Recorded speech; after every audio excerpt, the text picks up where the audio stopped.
हम शिव महापुराण की कथा तक जा रहे हैं।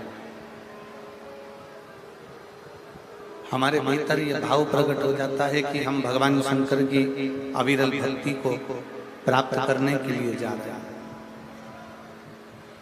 तो ये मान कर चलिए, ये विचार कर चलिए कि ये तुम्हारे भीतर भगवान शिव के सिवा कोई भी नहीं कर सकता, शंकर के सिवा कोई भी प्रयास नहीं कर सकता।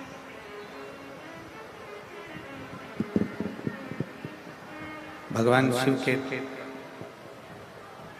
भगवान शंकर के सिवा तुम्हें यहाँ तक शिवालय तक, देवालय तक, भगवान शंकर की कथा तक कोई भेजने वाला यदि है, शिव की कथा तक अगर कोई भेजने वाला है तो वो कोई दूसरा नहीं, भगवान शंकर के शिवालय तक, भगवान शंकर के देवालय तक, शिव महापुराण तक कोई दूसरा नहीं भेजता। वहां तक हमारे भीतर जो शिव विराजमान है, हमारे हृदय में जो शंकर विराजमान है, वही हमें भगवान शंकर की कथा तक लेकर आते हैं और वही हमें शिव मंदिर तक लेकर जाते हैं।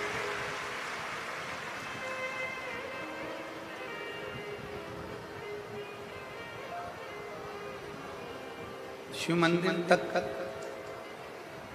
शिवालय तक, देवालय तक, शंकर के द्वार तक, शिव की चौखट तक, शंकर की करुणा तक आप और हम नहीं पहुंच सकते, आप और हम नहीं जा सकते। बस उसकी कृपा होती है, उसकी करुणा होती है, उसकी उदारता होती है, उसकी दया होती है, तो आप और हम भगवान शंकर की कथा तक पहुंच पाते हैं। भगवान शंकर की, इसको सही करिए ना शंभू। 4 दिन हो गए आप लोगों से, 3 दिन में साउंड ठीक नहीं हो रहा है।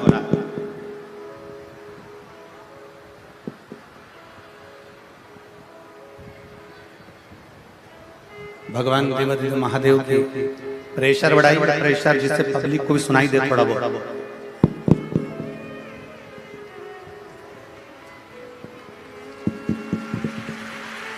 भगवान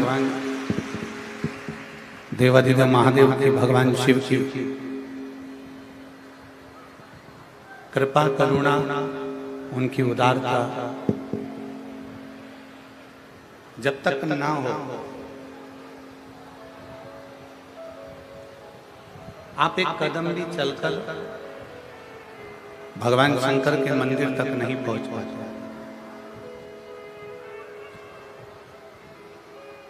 शिव की कथा, शंकर की कथा में, शंकर की उदारता में,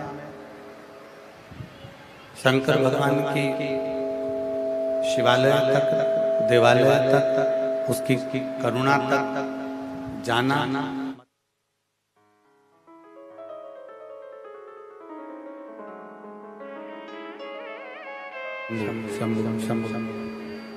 भगवान शंकर की कृपा से ही जा पाता। और तेरी कृपा बिना हिले एक भी अणु, लेते श्वास तेरी कृपा से तनु तनु। बखान क्या करूं मैं लाखों के ढेर का, चपटी भभूत में खजाना कुबेर का। हे गंगाधार मुक्ति द्वार ओमकार तू, भोले ओमकार तू। आयो शरण तिहारी शंभु तार तार तू। बखान क्या करूं मैं राखों के ढेर का, चपटी भभूत में खजाना कुबेर का। हे गंगाधार मुक्ति द्वार ओमकार तू, भोले ओ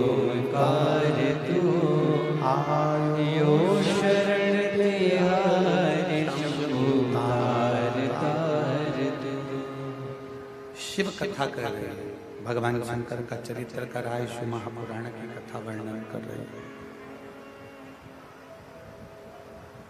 संपूर्ण दुनिया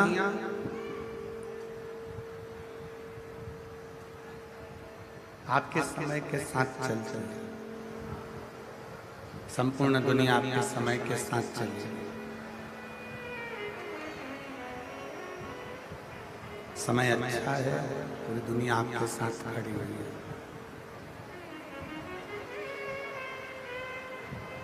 संपूर्ण दुनिया आपके समय के अनुसार चलती है, समय के साथ चलती है। समय अच्छा है, सब आपके साथ है। समय चक्र थोड़ा सा भी अगर गड़बड़ हुआ, समय चक्र अगर थोड़ा सा भी बिगड़ा, समय चक्र अगर थोड़ा सा भी गड़बड़ हुआ, तो सबसे पहले जो अपने होते हैं, अपने रिश्तेदारों, अपने नातेदारों, अपने कुटुंबियों, अपने परिवार वालों, अपने संबंधियों, अपने रिश्तेदारों, वो धीरे धीरे धीरे धीरे साथ छोड़ देते, धीरे धीरे साथ छोड़ देते। समय ठीक है, सब साथ देंगे, समय ठीक नहीं है, सब साथ छोड़ देंगे। फिर कोई साथ देने वाला नहीं रहता, फिर कोई तुम्हारा साथ निभाने वाला नहीं रहता।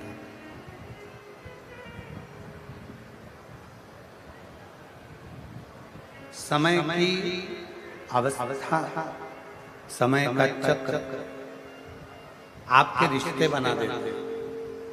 समय का चक्र आपके इससे क्या होने वाला है, यही सेट नहीं हो रहा है।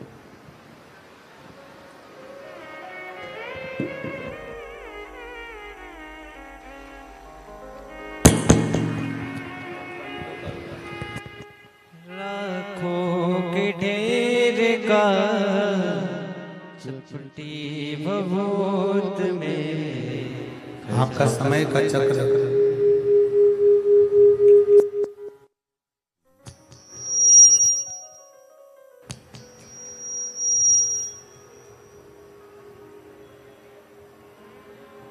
समय के साथ में आपका समय ठीक है,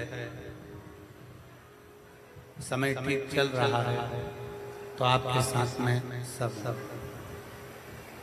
जैसे ही समय गड़बड़ हुआ, समय बिगड़ा, नाते रिश्ते कुटुंब कबीले परिवार सब छोड़कर चले गए, सब छोड़। तब शिव महापुराण की कथा करती, तब भगवान शंकर की कथा करती है, भगवान देवादिदेव महादेव का चरित्र करता है। उस समय पर समय जब बिगड़ता है तो कोई साथ नहीं देता, पर शिव महापुराण की कथा करती है, समय बिगड़ने पर जो तुमने एक लोटा जल देवादिदेव महादेव को समर्पित करा है, वो तुम्हारा साथ देकर चले जाता है और तुम्हारा हाथ पकड़ कर आता है। समय का चक्र नाते रिश्ते कुटुंब कबीले परिवार सबको छुड़वा देता है। समय का चक्र हमारे सारे संबंध, हमारे रिश्ते, हमारे नाते, हमारे कुटुंब, हमारे परिवार को छुड़वा देता है। पर जब समय का चक्र बिगड़ता है, समय का चक्र जब बिगड़ता है, तब उस समय पर कोई साथ नहीं रहता। तब हमने जो भगवान की अविरल भक्ति को धारण करा है, जब हमने भगवान शंकर की कथा को श्रवण किया है, तब हमने जो भगवान शंकर के मंदिर में एक लोटा जल समर्पित किया है, तब हमने जो भगवान शंकर की भक्ति को किया है, श्री शिवाय नमस्तुभ्यं बोला है, ओम नमः शिवाय बोला है, पंचाक्षर मंत्र नमः शिवाय बोला है, वो शिव नाम, वो भगवान का भजन, वो कीर्तन, वो मंत्र जाप, वो नाम जाप हमारा साथ निभा देता है। बस शिव महापुराण की कथा कहती है, भगवान शंकर का चरित्र कहता है, शिव तत्व कहता है, अपनी वाणी की श्रेष्ठता रखता है।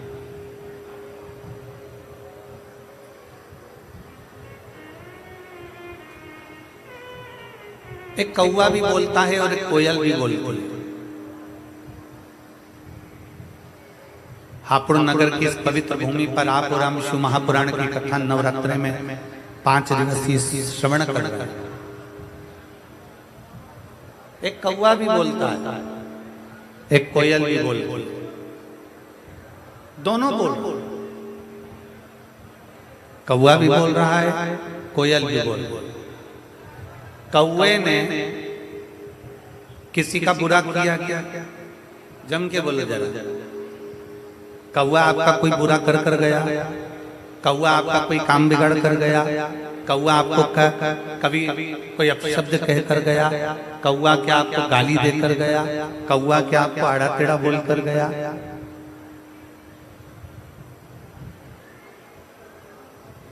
कौवा और कोयल दोनों बोल। शांति रखो। कौवा और कोयल दोनों बोल।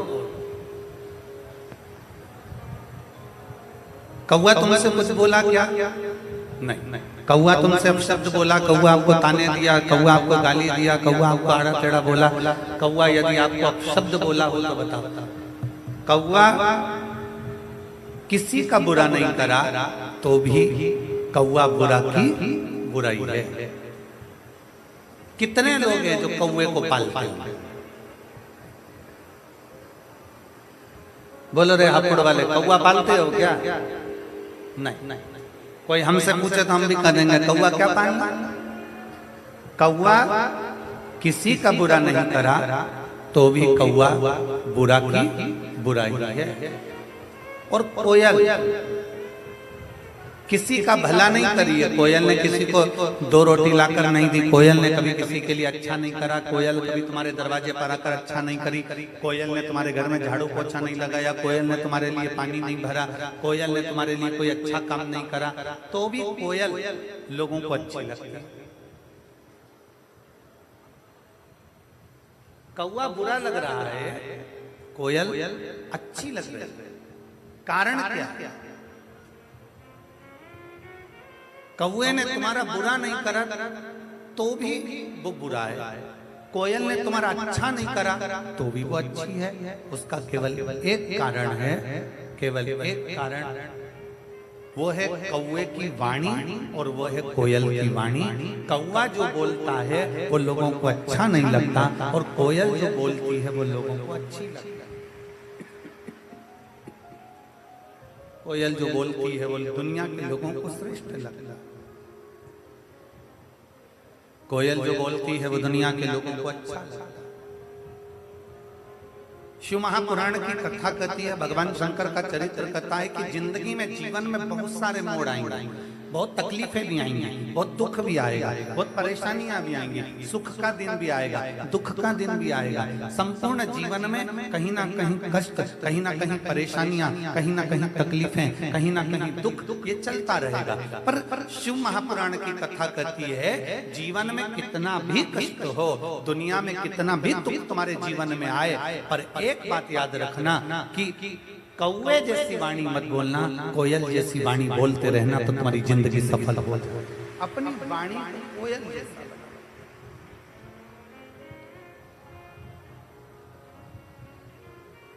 अपनी वाणी को श्रेष्ठतम बनाना। और जब वाणी को श्रेष्ठतम बनाएंगे, जब वाणी की श्रेष्ठता उत्पन्न करेंगे तो अपने आप सब आपसे जुड़ते चले जाएंगे, सब आपके करीब में आते चले जाएंगे, सब आपके नजदीक में आते चले जाएंगे।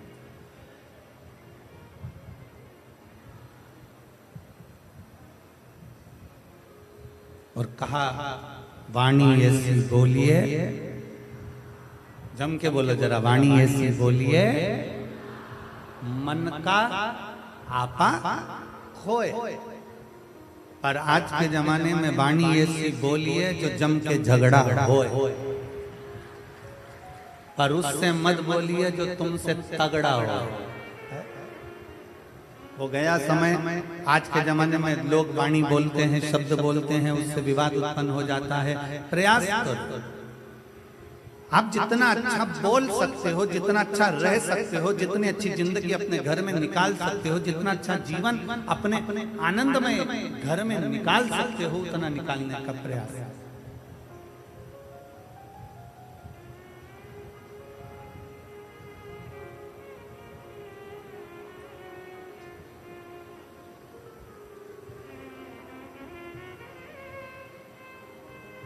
आप कहोगे गुरुजी अभी आप नाराज हो रहे थे, चिल्ला रहे थे, क्या कारण है?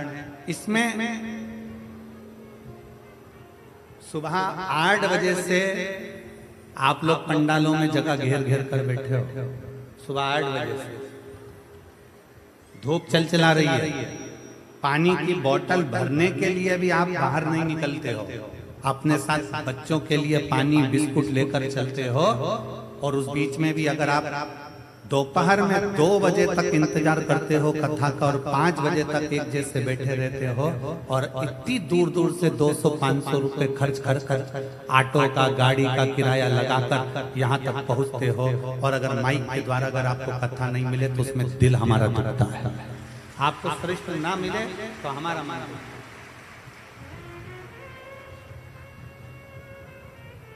माइक वाला तो अपना पेमेंट लेगा चले जाएगा, टेंट वाला अपना पेमेंट लेगा चले जाएगा, सब अपना अपना खाता लिखेंगे और चले जाएंगे। पर जो आप आए, आपने जो समय लगाया है परमात्मा को देने के लिए समय आए हो, अपना अपना घर छोड़कर, परिवार छोड़कर, बच्चों को छोड़कर घर पर 4 दिन 5 दिन भगवान शंकर के विरल कथा को श्रवण करने के लिए आए, उसमें मूलता आप।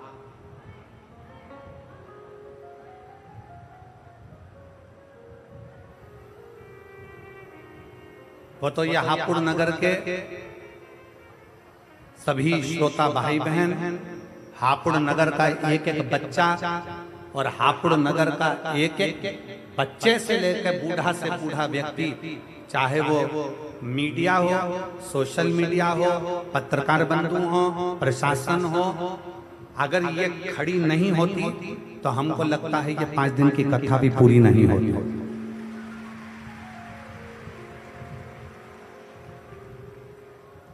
वो तो ये प्रशासन ने, चाहे वो पुलिस प्रशासन हो, चिकित्सा विभाग हो, पीडब्ल्यूडी विभाग हो, कलेक्टर महोदय, एसपी महोदय, एसएसपी महोदय, डीएम महोदय, जो भी कमिश्नर आदि टीआई आदि जो भी लगे हुए हैं, वो अपने इस पूरी कथा को झेले हुए। और मैं आज शर्मा परिवार को, शिवा टूरिस्ट ढाबे को, उसके ओनर को धन्यवाद देना चाहूंगा कि आप इस कथा के बीच में आकर आपने इस कथा को झेलने का प्रयास किया, उसके लिए साधुता है। साधुता है। इस हापुड़ नगर का एक एक बच्चा पानी पिलाने के लिए आतुर खड़ा है। इस हापुड़ नगर का एक एक बहनें, एक एक भाई इस कथा को संजोने में लगी है कि ये कथा में इतना लाखों की संख्या में जो भक्त पहुंचे हैं, तो वो प्रेम से कथा का रस तत्व ग्रहण करें।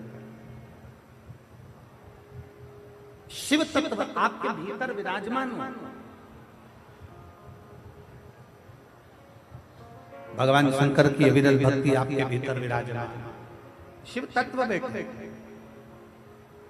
कौआ कभी किसी का बुरा नहीं करता तो भी कौआ बुरा है, और कोयल किसी का भला नहीं करती तो भी कोयल अच्छी है। कारण है उसकी वाणी। कितना भी सुख का समय आ जाए, कितना भी दुख का समय आ जाए, कितनी भी संपदा का समय आ जाए, चाहे कितना भी तकलीफ का समय आ जाए, आप अपनी वाणी पर संयम रखिए, अपनी वाणी से मिठासता दीजिए, आप अपनी वाणी से श्रेष्ठता दीजिए।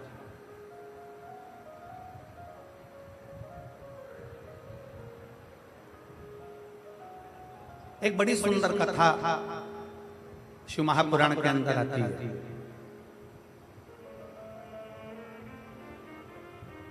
भगवान देवाधिदेव महादेव माता पार्वती को नंदी पर बिठाकर उनके मायके लेकर जा रहे,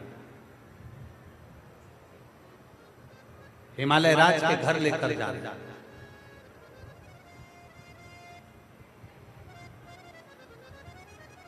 माता पार्वती जी नंदी पर विराजमान है, भगवान शंकर माता पार्वती को लेकर जा रहे हैं। पार्वती जी मायके जा रही हैं और मायके जाते जाते जाते जाते बीच में पार्वती जी ने शंकर भगवान से थोड़ी देर नंदी रोकने को कहा। बाबा आप थोड़ा नंदी को रोकेंगे? बाबा आप थोड़ा नंदी को रोकेंगे? भगवान ओघड़दानी भगवान शंकर नंदी को रोकने के लिए नंदी को आदेश देते हैं, नंदी रुको। नंदी रुक जाता है। प्रभु आज्ञा।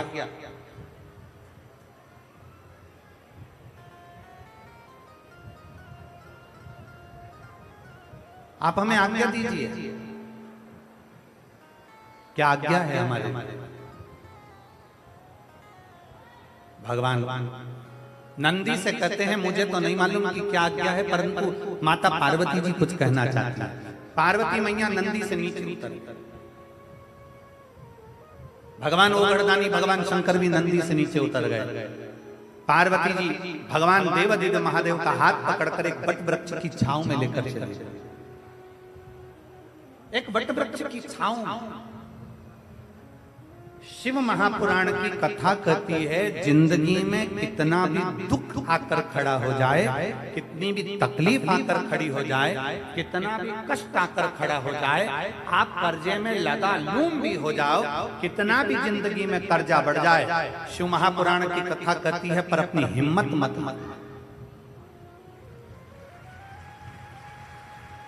अपनी हिम्मत मत हारना। कर्जा बढ़ गया ना कोई बात नहीं, तकलीफ बढ़ गई ना कोई बात नहीं, दुख बढ़ गया ना कोई बात नहीं, कष्ट बढ़ गया ना कोई बात नहीं। इससे पहले वाली कथा में नांदगांव महाराष्ट्र में हमने कहा था समुद्र की लहर आती है। लहर मतलब होता है कि जो आई है वो जाए।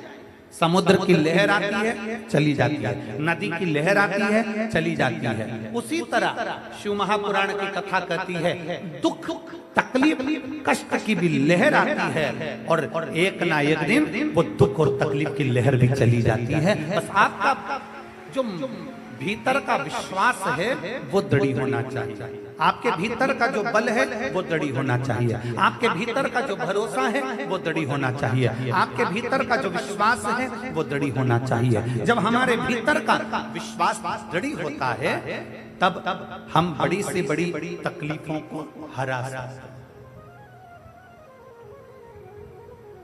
दुख की घड़ी में क्या करना है, तकलीफ की घड़ी में क्या करना है? शिव महापुराण में एक शंकर भगवान के शिवलिंग का वर्णन आता है बटकेश्वर महादेव। कौन से महादेव हैं? जम के बोलो जरा, बटकेश्वर महादेव। फिर एक बार वापस बोलिए। शिव महापुराण में एक महादेव का वर्णन आता है कि जिस समय पर भगवान शंकर ने क्रोध में आकर काल भैरव को प्रकट करा था और काल भैरव ने ब्रह्मा जी का सिर काट दिया था, वो सिर कटकर आगे गया और सिर कटकर जब आगे गया तो उनके मस्तक से वृक्ष ने जन्म ले लिया जिसका नाम बट का वृक्ष हुआ और शंकर जी उसके नीचे बैठे तो उसका नाम बटकेश्वर महादेव। वो बटकेश्वर महादेव।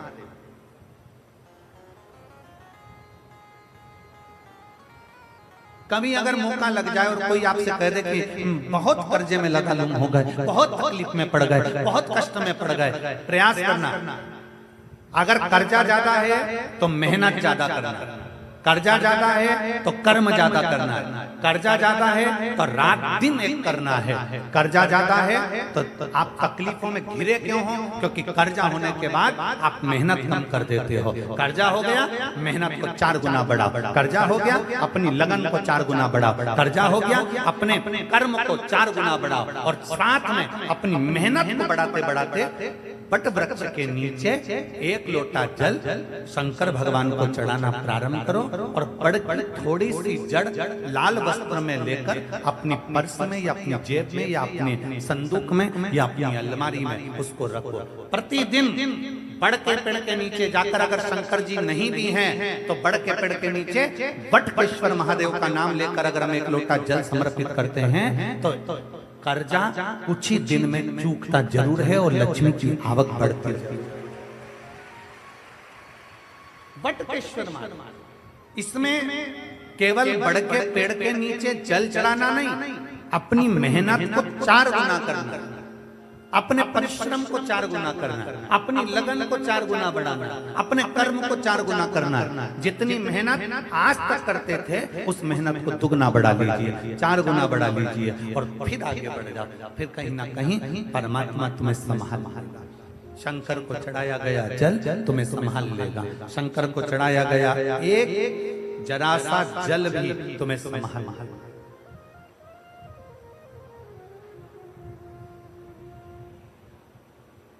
शिव का नाम हम तो आप लोगों से भी कहेंगे, प्रैक्टिकल कर देखना। कहीं सीहोर वाला महाराज झूठ तो नहीं बोल रहा। प्रैक्टिकल करते रहना चाहिए, प्रयास में लगे रहना चाहिए। और हमने पहले भी कथा में कहा कि प्रैक्टिकल जरूर करो। एक महाराज जी प्रवचन दे रहे थे, प्रवचन में बोल रहे थे मदिरा नहीं पीना चाहिए, शराब नहीं पीना चाहिए। मदिरा पीने वाला व्यक्ति गटर में पड़ा होता है, नाली में पड़ा होता है। उसमें एक महाराज का पहचान वाला बैठा था, उठकर खड़ा हो गया। खड़े होकर बोला, महाराज तुम इतना बड़ा बड़ा प्रवचन दे रहे हो, तुम्हारा सगा भाई पी के तो नाली में पड़ा है, गटर में पड़ा है, और तुम हमको ज्ञान दे रहे हो। अपने भाई को क्यों नहीं समझाते? महाराज जी को क्रोध नहीं आया। महाराज जी ने कहा, भाई मैं भी प्रवचन दे रहा हूँ, मेरा भाई भी प्रवचन दे रहा है, मैं मुख से समझा रहा हूँ, मेरा भाई प्रैक्टिकल करके दिखा रहा है। ये आपकी मर्जी है, आप कैसे समझेंगे आपके ऊपर है। प्रैक्टिकल जरूर करना चाहिए। सीहोर वाले महाराज ने कहा हम प्रैक्टिकल कर देखते हैं। सीहोर वाले महाराज ने बोला हम जरा कर देखते हैं। और प्रयास करो, एक बार प्रैक्टिकल जरूर करो। जिस दिन बहुत बड़ी समस्या में घिरे हुए हो, बहुत बड़ी तकलीफ में घिरे हुए हो, घर में से 1 लोटा जल भरो, बड़का पेड़, बटका वृक्ष जहां हो वहां पहुंच जाओ, 2-3 मिनट हाथ में जल लेकर बैठो, और बैठने के बाद अपने मन की कामना कर बटकेश्वर महादेव के नाम से बड़ वृक्ष की जड़ में जल डाल दीजिए। 2 दिन 3 दिन अगर तुमने जल चढ़ाया, कितनी बड़ी भी समस्या होगी उसकी राह मिलेगी जरूर, और भोलेनाथ हाथ पकड़ेंगे। बटकेश्वर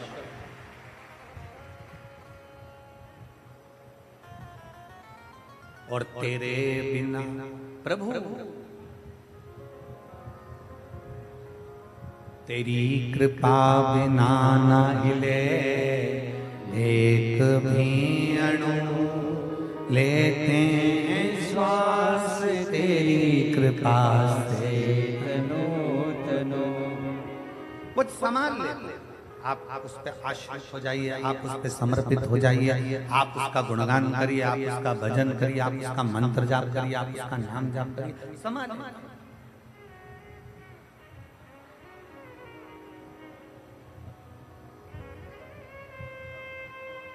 बीमार होते हो, डॉक्टर के पास जाते हो,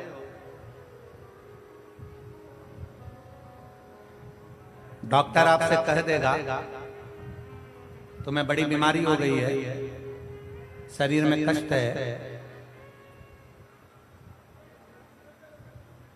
दवाई से ठीक होना है कि ऑपरेशन कराना। डॉक्टर पूछेगा, डॉक्टर बोलेगा आपको दवाई से ठीक होना है कि ऑपरेशन कराना। मान लो एकदम तुम डॉक्टर के पास पहुंच गए और डॉक्टर ने कह दिया कि तुम्हारे को ऑपरेशन करना पड़ेगा, तुम्हारे घुटने का ऑपरेशन करना पड़ेगा, तुम्हारी हड्डी का ऑपरेशन करना पड़ेगा,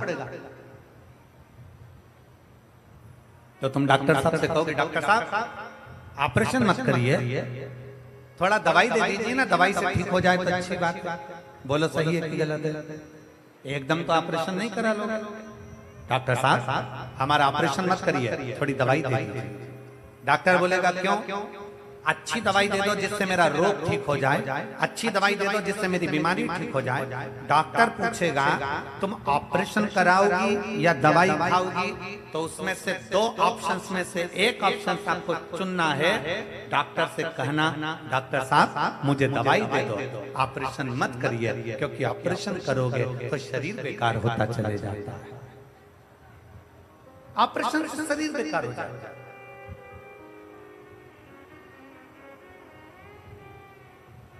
डॉक्टर ने कहा मैं दवाई दे रहा हूं, ऑपरेशन की जरूरत नहीं पड़ेगी, पर इतना याद रखना इस दवाई को 3 टाइम खाना, सुबह, दोपहर और जम के बोलो जरा शाम। ये दवाई 3 टाइम खाने की है, सुबह खाना, दोपहर में खाना, शाम को खाना। सुबह की दवाई को पानी से ले लेना, दोपहर की दवाई को भोजन के बाद ले लेना, और शाम की दवाई को सोने से पहले ले लेना। ये 3 दवाई मैं तुझे दे रहा हूं, रेगुलर खाना, 1 महीने तक खाना, 1 महीने के बाद मैं जांच करूंगा कि ऑपरेशन की जरूरत तो नहीं है। 1 महीने तक तुमने दवाई खाई, दवाई खाने के बाद डॉक्टर के पास गई, डॉक्टर साहब देखो मेरे को ऑपरेशन की जरूरत तो नहीं।